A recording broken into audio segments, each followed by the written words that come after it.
Hello' guys, মই আহি থাকোঁতে ভিডিঅ' কৰিব নোৱাৰিলোঁ যিহেতু সন্ধিয়া হৈ গ'ল। আমাৰ দিনত অহা কথা আছিল, তাত বল খেলিব গৈছিলোঁ, সেইবাবে সন্ধিয়া হৈ গ'ল। গতিকে ইমান দেৰিও নকৰোঁ, ভাত বাঢ়ি দিলেই খাই বৈ ঘৰলৈ যাওঁগৈ সোনকালে।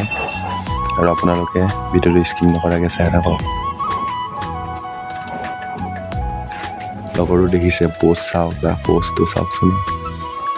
আকৌ বোলে লগৰটোৱে কইনালৰ ফটো উঠে, ফটো দুখনমান মাৰি দিলোঁ আৰু এনেকৈ আমি ঘৰলৈ গুচি আহিলোঁ। আজিলৈ ইমানেই আছিল, বাই বাই।